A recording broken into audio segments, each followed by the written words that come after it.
strong growth of the domestic market because many people have seen an increase in the ability to purchase air tickets, and they are typically ordinary people. And this story also is inside the or page 2 of the Citizen. TANAPA reveals secret behind Serengeti Global Award. The Tanzania National Parks Authority, that is TANAPA, said yesterday that it recently won the prestigious World Travel Award as a result of its untiring efforts at conserving the environment. Tanzania was well represented at the 2019 World Travel Awards event, which was unveiled at the star-studded gala ceremony in Mauritius, with several of the country's tourist attractions winning a number of categories. All that also is tucked away on page 2 of the Citizen today. Support government goals. Majaliwa urges Muslims, and you can see also a related picture there on the front page of the Citizen as well.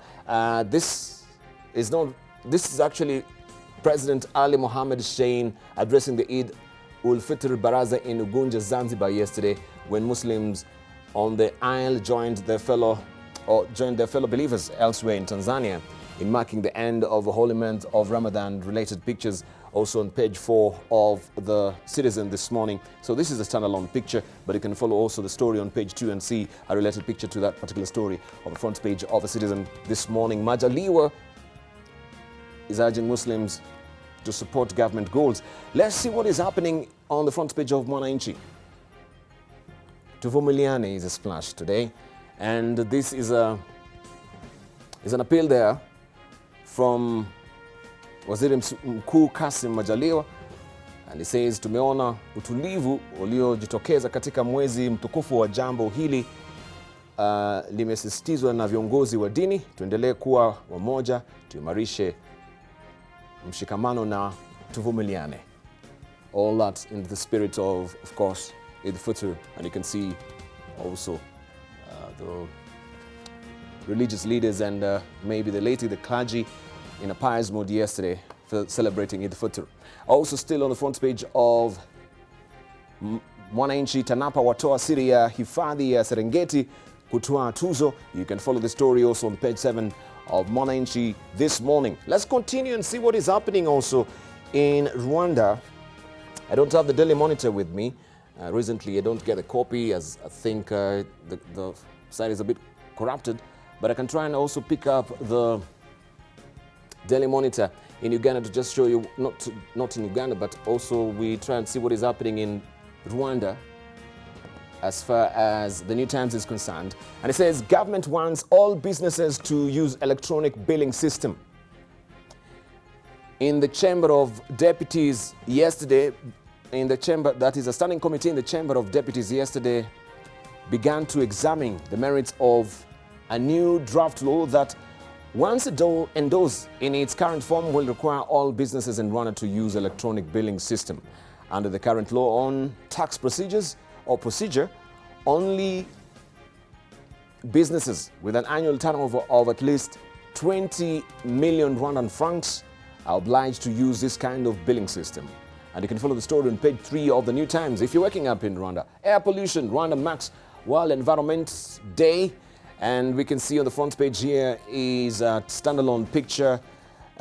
We have Engineer Coletta Ruhamia, Director General of Rwanda Environment Management Authority, also Fatina Mukarubibi, Permanent Secretary, Ministry of Environment, and Stephen Rodriguez, UNDP resident representative in Rwanda, during the official launch of the third National Communications Report on Climate Change in Kigali yesterday. The report, which was prepared by REMA under the auspices of the United Nations Framework Convention on Climate Change, provides an inventory of greenhouse gases in the country and mitigation measures.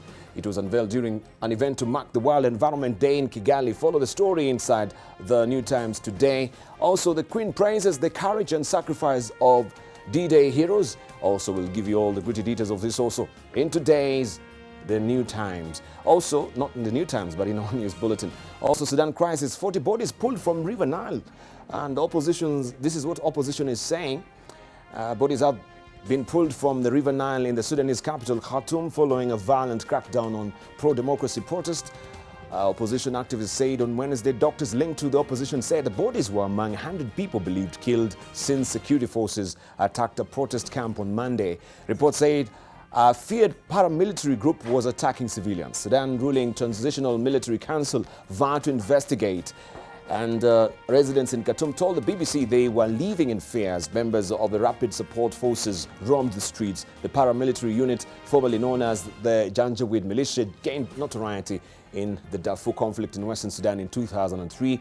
40 bodies of people, martyrs, were recovered from the River Nile yesterday, the Central Committee of Sudanese doctors said in a Facebook post. You can follow this story also inside the New Times this morning. Have you also looked at what is on the front page of the East African this week? Get to understand the region, and this is how it looks. It's all about the maritime boundary dispute between Kenya and Somalia. Politics, big oil fuel Somalia Kenya sea battle is a splash this morning. Western Gulf firms back Mogadishu against Nairobi as Farmajo asserts himself ahead of 2021. This, you have a full report on page 4 and 5 of the East African this week. Also, airline sues Stanbic over $20 million Juba deal. Afrique is seeking $14 million compensation from lender in suit filed in Nairobi. Follow the story on page 14 of The Economist, not The Economist, but also this is East African this morning. I'm going way ahead of myself. But this is how it looks. If you've not grabbed a copy of that, also inside, you can follow the story of Binyavanga, discovering Binya, a multi-writer tribute. You can follow the story on the magazine. That is a pull-out magazine inside the East African this week. Also, we have the Wall Street Journal for you. Time zone notwithstanding, this will be the latest for us. And we can see Hong Kong remembering Tiananmen Square victims 30 years on. Right, this is what they did. Solidarity, thousands attend a vigil in the Hong Kong. That was on Tuesday to remember victims of Beijing's Tiananmen Square massacre. That is 30 years ago when Chinese troops cracked down on pro-democracy protesters. Commemorations were held around the world as well. Also, GOP balks at Mexico tariff plan, and also misdirected email receipts expose consumers' secrets is another story you want to follow also inside the Wall Street Journal.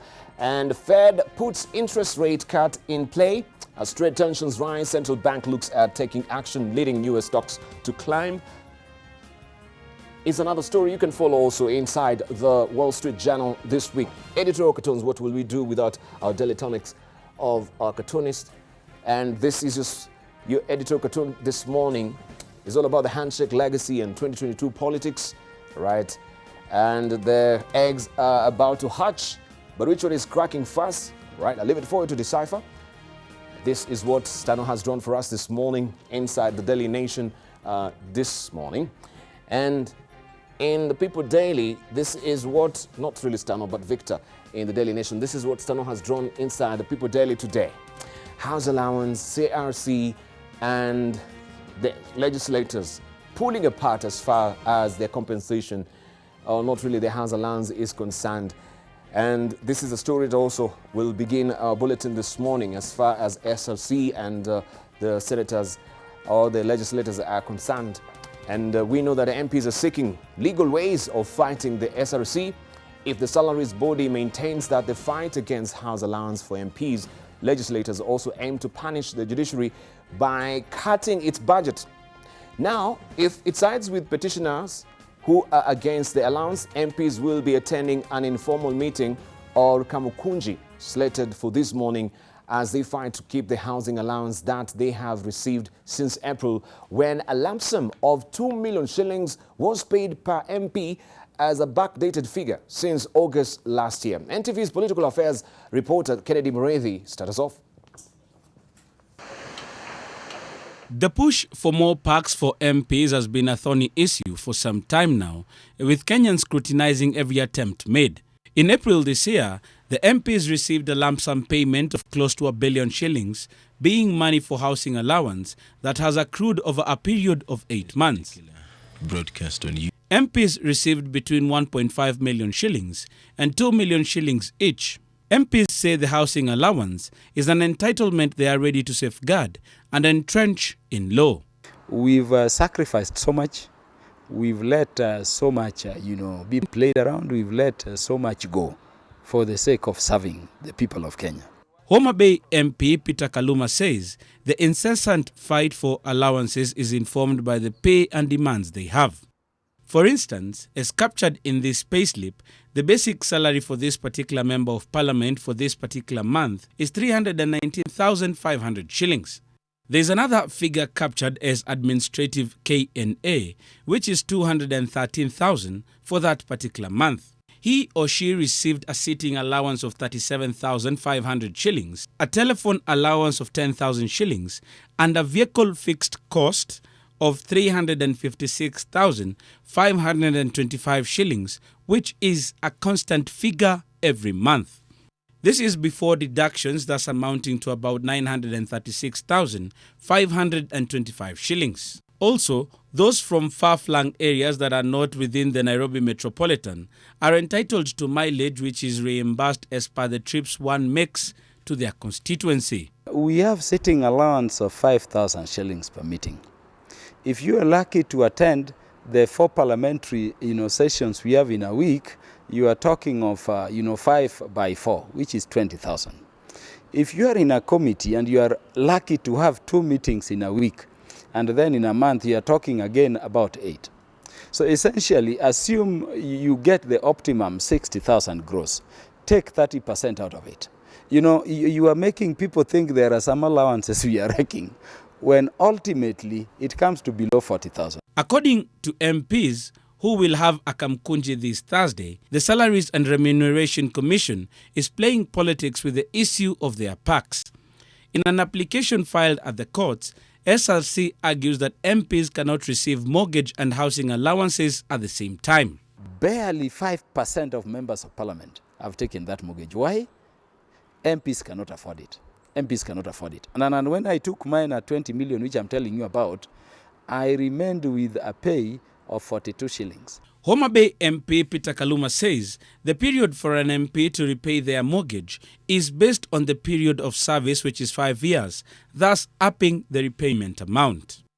Kaluma says MPs have had the time to interrogate this matter in depth, and now they draw their argument from Section 31 of the Employment Act, which states an employer shall at all times at his own expense provide reasonable housing accommodation for each of his employees, either at or near to the place of employment, or shall pay the employee such sufficient sum as rent in addition to the wages or salary of the employee, as will enable the employee to obtain reasonable accommodation. MPs are living down along River Road. You hear of MPs being assaulted in places they should not be found. I one time dropped a colleague from Coast Province to a residential unit they are living at in Kilimani, only to find 3 MPs, all squatting in a servant quarter. They have put double-deckers like in our previous dormitories. Members of Parliament insist that their clamour for these allowances will be relentless, as they believe that they are asking for what is rightfully theirs for the service they do for Kenyans. Kennedy Mureithi, NTV at Parliament Buildings. And this row is bound to be protracted. Looking at today's editorial cartoon in the People Daily between SRC and also the legislators. A comprehensive report there by our political affairs reporter Kennedy Mureithi, and that also acts as a segue to a discussion. Just to hear from our panelists, remember you're watching In the Market this morning, what does this portend as far as also SRC is concerned? The MPs have threatened that they're going to slash, that is the SRC's salaries by 80%. So we ask also this sort of a knee-jerk reaction, what will we characterize this as? Is it a juvenile reaction? Because now they've been denied also their house allowance, they'll go full steam ahead and slash also their salaries. Let's hear from our panelists this morning.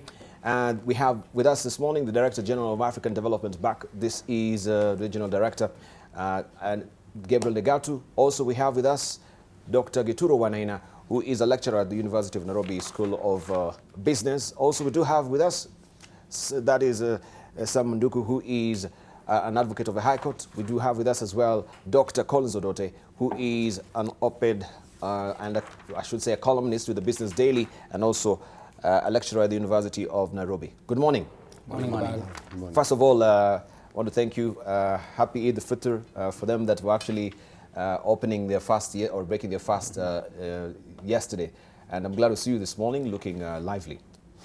Okay, this is the editorial cartoon. Maybe we can begin with the editorial cartoon and then you just comment on it and you tell us what do you think about this particular pulling apart between SRC and the MPs or the legislators. They threaten now they're going to slash the SRC's salaries by 80%. Dr. Collins Odot. Debarl, I think I was just reading the headlines for the Standard newspapers. The Standard today? Yes. Yes. And the headline of the Standard newspapers quotes the CJ speaking somewhere in the UK. Yes. And complaining about our leaders letting us down. Yeah. And it talks about the context of that we have a constitution, but we aren't living the spirit of the constitution. And I think that's a powerful statement to reflect on what is happening between SRC yes. and parliamentarians. When the SRC was created, it was created because we had a bloated wage bill, we had disparity in the public service, and there was supposed to be harmonization of wages. I think if you look at the work that SRC has done over the years, it's experienced a lot of challenges. And surprisingly, the greatest fight against SRC has come from our legislatures. If you remember the relationship between Sarah Serem and the MPs, and now the current legislatures. I've watched my good friend, the MP for Homa Bay, Peter Kaluma, making the argument as to why they should get house allowance and saying, you know, we are the only civil servants who do not get any house allowance. He does not tell us that they are the only civil servants who gets many other allowances the rest don't get. I work in the university. I get a salary at the end of the month. I don't remember when I was paid sitting allowance for against sitting. He gets it, I don't. Yet it is convenient for him to talk about house allowance and not the other. Secondly, when I was here last time, I made the argument, if you look at the quantity of money that members of parliament get, I have made the argument on this show before, that a citizen who works in a public service institution and crosses over to be a politician sometimes has their salaries more than 10 times increased. Yes. You are earning less than 100,000.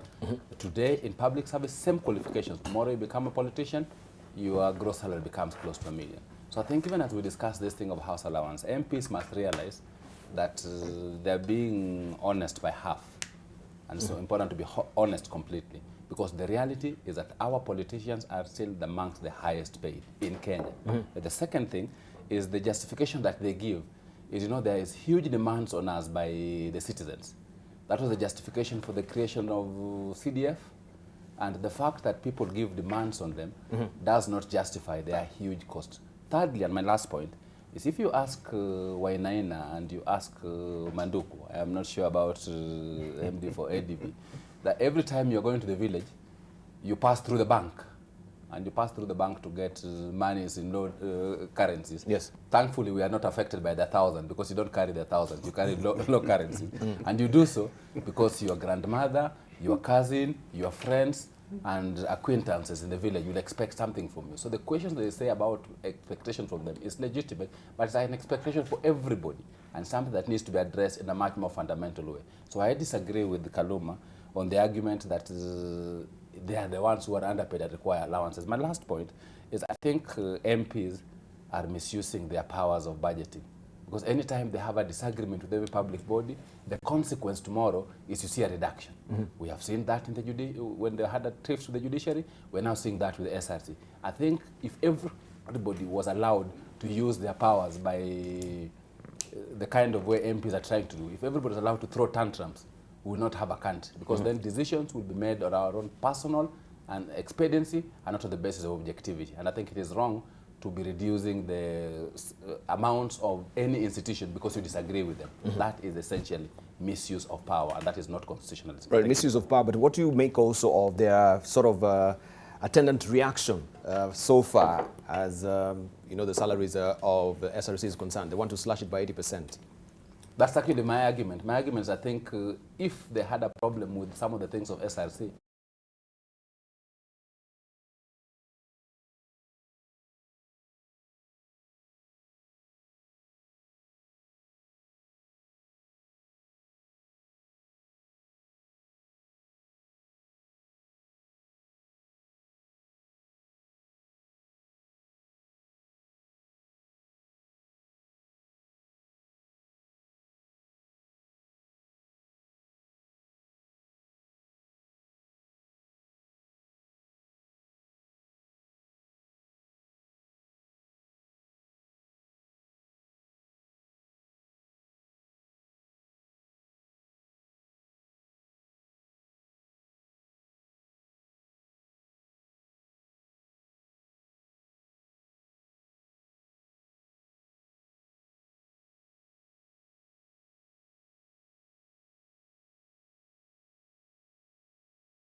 wins the commission, because now you can actually muscle your way using the constitution to try and suppress me. I don't know what will be your reactions on this.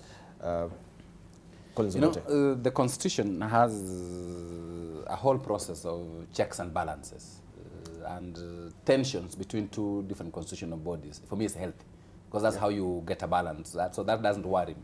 What worries me is when you want to subvert the constitution and use the raw power. Because the constitutional body gives you legitimate process, and unlike colleagues who say that I think MPs have no role in budget making, I actually think they have a role. They have a role in budget making. That's why if you look at today, one of the things that is happening, budgeting.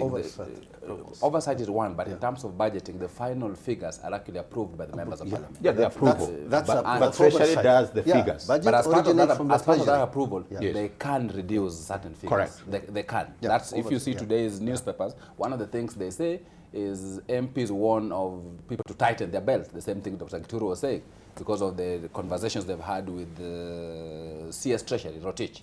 So that's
of the High Court, we do have with us as well Dr. Collins Odote, who is lecturer at the University of Nairobi and also Business Daily columnist. We continue with the conversation. We were looking at the perks of MP, the house allowance, and as far as also, austerity measures is concerned in this country, this is bound to be a long protracted duel, I should say, between SRC and the legislators as well, and broadly looking at the economy, how it's faring as well. So before we took a short break, I think I interrupted you, Dr. Gituro Wanaina. I hope you've not lost your track of thought.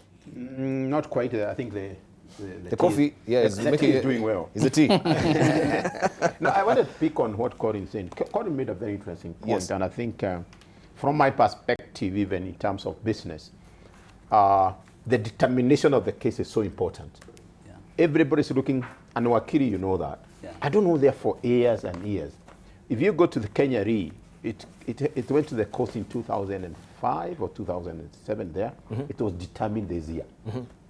And what we are looking is, and I according to agree with you, it's not really the how much bail am I put on, but how quickly can the courts determine that case? I move on.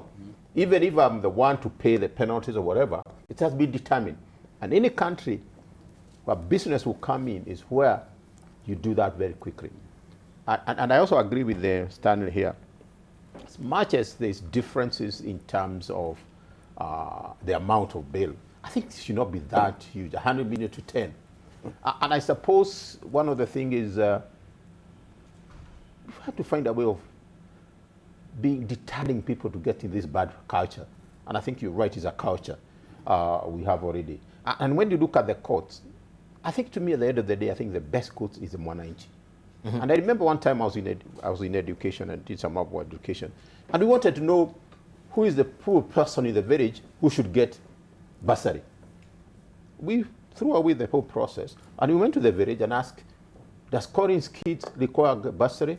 The community said no. Does Gabriel kids require bursary? Said yes. And that was the best way, because they know you. But not this other system we have. And I think at the bottom line, I think we need to open and listen to what the community is saying. There's a lot of things the community are saying. This is not right. That is right. And I think we need to take that. And as we look at the Constitution, those are the things to bring on board. Justice delayed is just denied.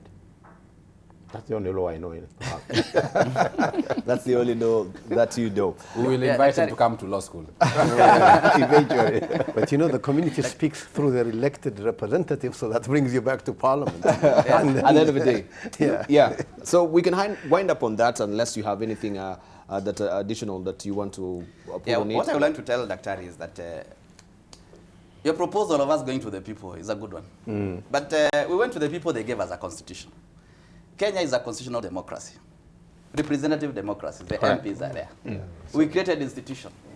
But when we are doing that, we felt that these institutions that we have created are going to be guided by constitutionalism. They are going to be bound by the principles in the Constitution. Issues of fairness, what you're talking about, the disparity in bails and all that, it's just a question of fairness.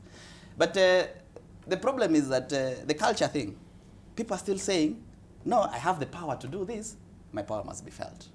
Be it an MP, be it SRC, be it the judiciary, and all that. The advantage we have with the judiciary is that it has 3, 4, 5 tiers.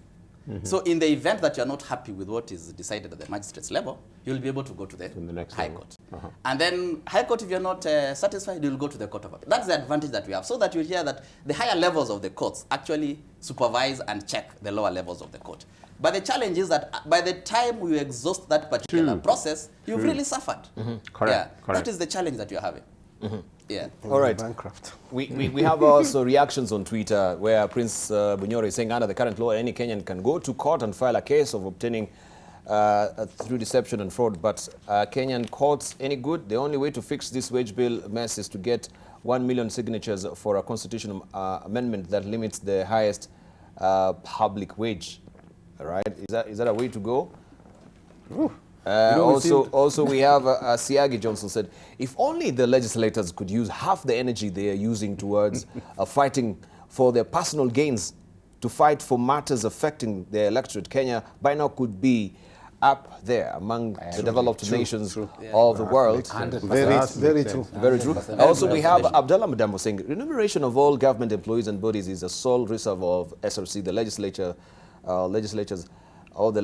has allowed its mandate by awarding themselves new houses allowance. Also, we have Stephen Mutange. He says, hi, Debarl. My son just asked me a tough question this morning. Assist to answer. This will also do it much, much later. Dad, Mbona Central Bank was print more new 1,000 notes, enough to repay all China debts and also not borrow completely? Please give me best answers, sir. And we shall be looking at that also later in the course of the program. And just show you where, I think that's a very good question. What do you do when you're asked by your child about the China loan, right? Also, in light of what the Business Daily was, not the Business Daily, but the People Daily, we had a central bank governor saying Kenya has hit debt ceiling. This is what the CBK also said. That will be much, much later in the course of the program. So, Stephen Mutange, tell your son to just keep out his ears. Yeah. We shall be answering that much, much later in the course of the program. Good question in the morning. But the curricular debate is what we want to focus on. And maybe I can just walk over to the splash, or not really a splash, but actually the touch screen to just show you what is actually today's Daily Nation headline. And this is it. That is soft pedaling on this, finally. But we can see Sosyon has been double speaking, especially on this CBC, as far as the agreement is concerned. Just last year, I think during the Christmas Eve there, we had him saying, no, we're giving it thumbs up. Again, he's now turned around and he's saying, no, we were not consulted. Also, how can you train teachers within a very short spell of time for a very huge curricula that is meant to turn around the educational sector in this country? But this is just opening up a wider debate as far as curricular debate is concerned, because also in the Business Daily we have Bitang Ndemo who's asking that the university curriculum also should be overhauled as well. And there is so much that is happening within the universities as well that maybe the lecturers here can tell us what is happening, especially with the management of the universities, the funds in the universities, curricula itself as well. We've also read, or I read this morning, I can't remember where, that the Kenya School of Law, there is a high rate of failure from the students as well. So what is really happening with the standards? But let's begin with NAT and the CBC itself. The big questions are arising as far as CBC is concerned. Comments on this? Debarl, I think the conversations about curriculum reform has been going on across 3 cabinet secretaries. It started with CS Matiang'i, it went on to CS Amina, and it's now with CS Magoa. The reality is that it has had teething problems in terms of the pilot, in terms of the rollout, in terms of the acceptability. You say, which is right, that NAT has been saying one thing this way and one thing the other. To be fair to them, they aren't the only ones. I think even government, know that CS Amin at one point says it's not going on, then the next time it says it's going on. Having said so, I think what is important is that the reform of the 844 curriculum is a good thing. The idea in terms of what the CBC intends to do is also good. Because there's been complaints about the huge pressures that 844 has put on students. There's been huge pressures about the huge complaints about the fact that sometimes it doesn't identify talent and that it focuses too much on examination. So I think CBC to that extent is useful. The teething problems that arise are teething problems that require to be addressed. It is nice to see that at least NAT is saying that we are happy to have a conversation with the government. But even when he said so, if I watched news yesterday, Sosyon said, but we still have concerns. We have concerns, for example, that we have teachers who are teaching in a class of 100 people, and you expect them to have a competence-based curriculum. It is not possible. And I hope that the opportunity, the fact that they now soften, gives them and CS Magoha and government the opportunity of not peppering over the real challenges, the opportunity of addressing those real challenges, so that as we implement the curriculum, we can address the challenges that teachers have in its implementation. For example, Debarl, I sit on the board of a teachers training college, yes, and TTCs, and TTCs are not sure whether this September they will admit students or not. because if they do, they're not sure which curriculum they will be teaching because of the rollout. Are they going to be teaching the old system or the new one? And those are things that require to be addressed. So the reality is that there are certain teething things that the ministry has to deal with. So even as we laud Sossion about softening, we must not run away from the real challenges around the implementation that's required to be addressed, but you can't address them in a fighting spirit. You must address them in a consultative spirit. That's why, for me, I'm excited about the headline of today's Nation. And I think that's an important point. And I think this is something Debarl started cutting. I've been in this business for many years, since the early 90s. And I've seen Nganga, I've seen Odongo, I've seen Sesson coming. Nat is always outside in terms of fighting mood. It's so sad. Very true. I wish, and I've said this before, I told Nganga, I wish you're fighting in terms of enhancing the teacher skills. The bottom line, they're fighting because of other things. And I think it's time the Kenya National Union of Teachers took a different stand. And I like what the TSC have done. There was a time every teacher, the Teacher Service Commission used to deduct the money and take to the Kenya National Union of Teachers.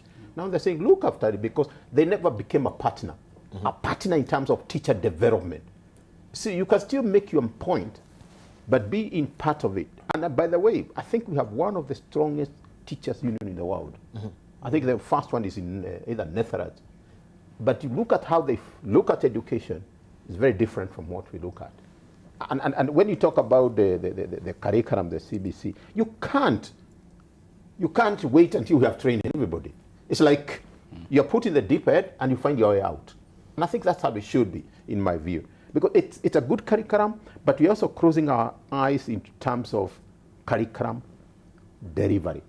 But when you talk about the curriculum delivery, were we also in a tearing rush to actually try and implement this curriculum? Right? I can give you my interaction with it, because I was also in the task. I was in the task force. With Professor Labana? Yes. Yeah, okay. Ayiro? Yes. And we told at one time, we told Matiang'i, I appreciate Matiang'i, and I think at times he's a bulldozer for good reason. I appreciate his approach. We told, go slow. Curriculum is not something used for political marriage. Actually, we're thinking of putting this in 2017 because of the elections were on the corner. We said, no. Let's work on it, but by 2020, let's get it going. So you can see there's a lot of correlation, 2019 and 2020. But you say there are things we can't do. And I think one of the things, when you even look at the delivery of this curriculum, with the technology today, there's a teacher, I remember, I don't know whether she's still there, in Pangani, she's good in mathematics. She can teach every Kenyan student on that through the technology. And if the kids in Pangani are getting an A, why should not a kid in Wajir get an A? Through this teacher, through the technology we have. And it's happening in most cases now. So there's still training in it. I think it's important to bring. But I think one thing we need to get, and I remember Professor Karega was very strong, he was saying, let's not start talking about the quality. First bring the kids into the classroom. Because if I talk about, and that's what Session is doing, he's talking about the quality. Quality of who? And the kids are still on the streets. Let's bring them in first. Go through the process we're going, train the teachers. It was so sad. Debarl, and I think to me this probably is one of the worst things to happen. Because somebody that did can be a teacher. How do somebody that did to go to a teacher's college? There are institutions where the education has changed those countries. For you to be a teacher, you must have scored an A. There are areas that require in Norway, you must have a first degree. Then the second degree become a teacher. Interesting, because also I think in the, is it in, not the Philippines, this country, I forget it, I'll just remember, for you actually to qualify to be an ECD teacher, you must have a PhD. Correct. Because it's the reverse. They believe between 0 and around 4 years or 6 years. Those are the formative years. Those are the formative, very pivotal. You know, that is when now you have the neuroparts being formed in the brain. That it is very, you need an expert in terms of laying the foundation as well. And you know why they do that?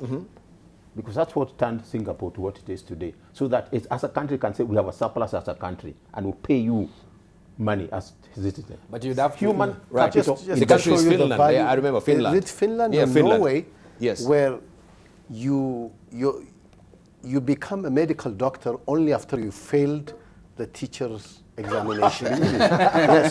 That is Norway. Norway. It goes to show you the value they put on education. On education. You go to medical school after you fail to gain admission to the teacher training college. That is the highest value they put on the profession.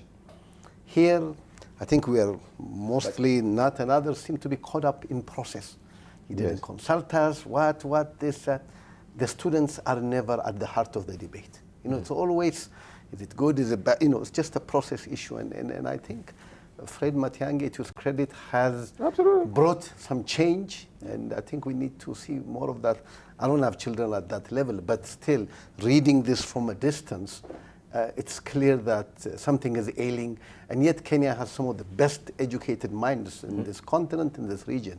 Yet what we're producing today, tomorrow we're going to see the But there's something going on, starving norms. Yeah. Starving norms. It's coming. There's actually a study being done. We must change the starving norms. So you tell us more about it. Let's say from, but the threshold, even now that if you put a D+ as an entry level for a teacher, what sort of standard are we, putting up for the country as well? Rubbish. Right? Let's hear from Stanley. Yeah. I think just to look at what Nat has been saying in respect to this particular implementation, I think I still go back to the same issue, the culture issue. The culture issue. Yeah. So you realize that all the engagements that Nat or the unions for this matter have been having with government or with their employers are normally antagonistic. So you realize that even very good proposals that come through, there's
as we learn, we'll be able to deal with those mistakes and also improve the issue.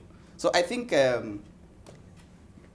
all parties that are concerned should actually forge forward and let us implement this CBC. Right. So as you mentioned, there need to be a cultural paradigm shift in terms of approach. But we've seen, and Kenya laud, especially when we have people who sort of bulldoze their way to try and execute some of the policies and legislations that we have in this country that are not being effected, or maybe just management within the systems as well.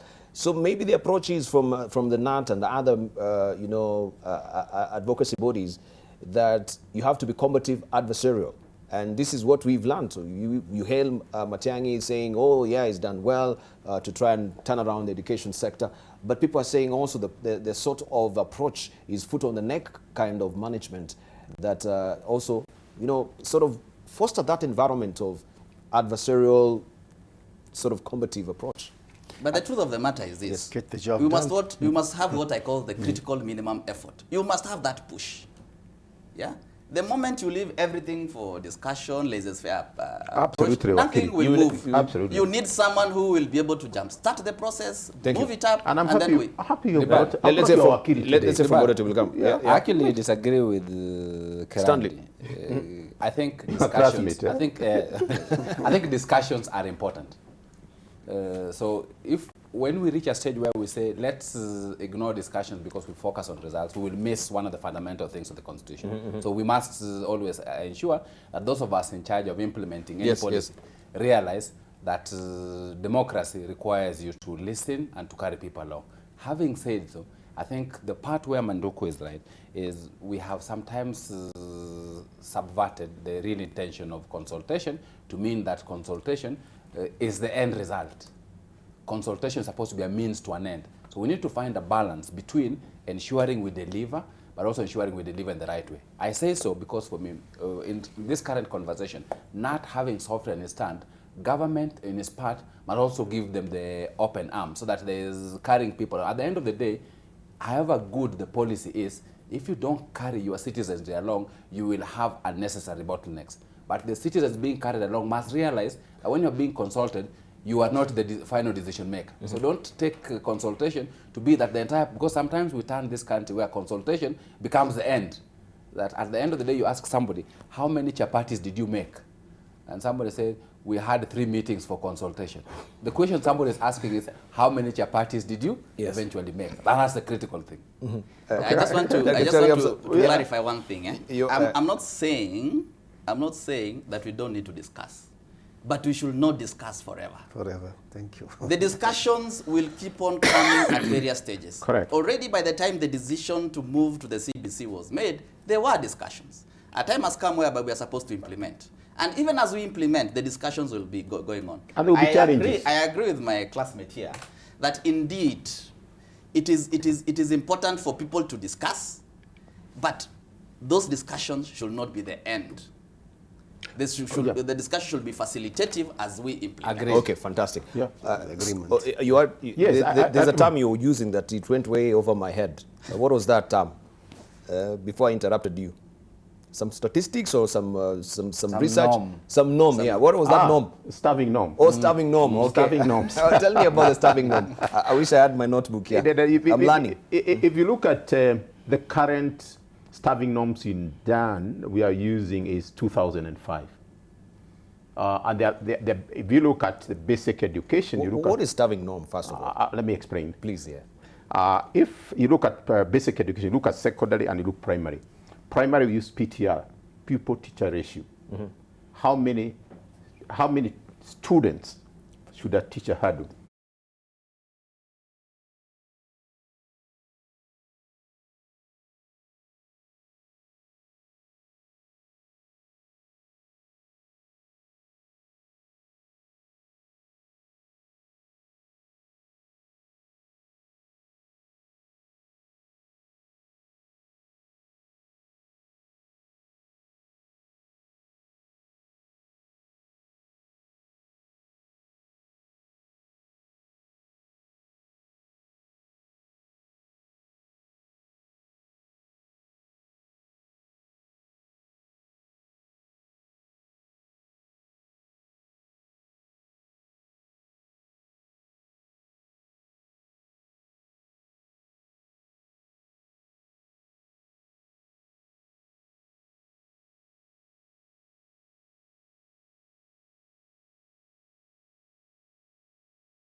create a generation of dumb athletes who do 10 years of football No, no, or whatever, no. and then they come out on the other end, not competitive. But Negatu, I think even when we try and see, because I think that's where the world is headed.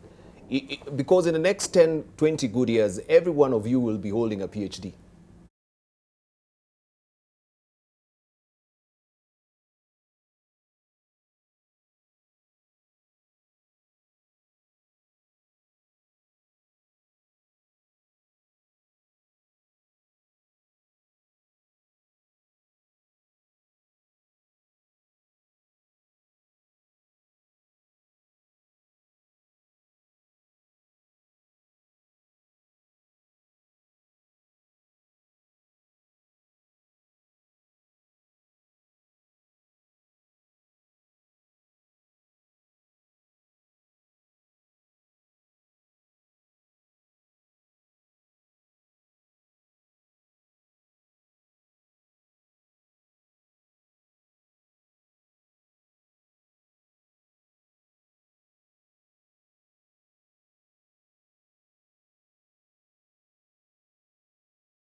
math at the other, my chess is not being hampered. So that tomorrow, when you are in Form 4, the system, as currently is, does not say, you know, when you reach Form 4, chess stops.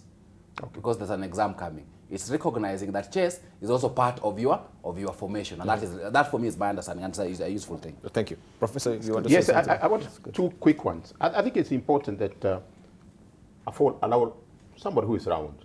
And there's some initiative we are doing in Kiambu. One of the things is technology. The one thing we are teaching is Ubuntu. Ubuntu, yeah. Ubuntu. Yeah. It doesn't matter what course you do, but you must do Ubuntu. I am because you are. Yes. The other thing is, and I think you asked this question, one of the challenges I think the curriculum we're having has, and looking at the university, and I kept saying this in the task force, in my view, the society, the Kenyan people, must drive the curriculum at the university. I mean the industry. I mean the mwananchi. That curriculum in the university should drive the curriculum in secondary schools or TV. That curriculum should drive the curriculum in primary. That primary should drive the early childhood. So a kid in early childhood, he knows what is ailing Kenya, drought. So we just start talking about there. This curriculum went the other way. And there's a huge disconnect between the university curriculum and this other one. Fantastic. And in fact, that was actually my next question. The last one Yes. is creativity. And I want to, if I had time, I would ask my friend here.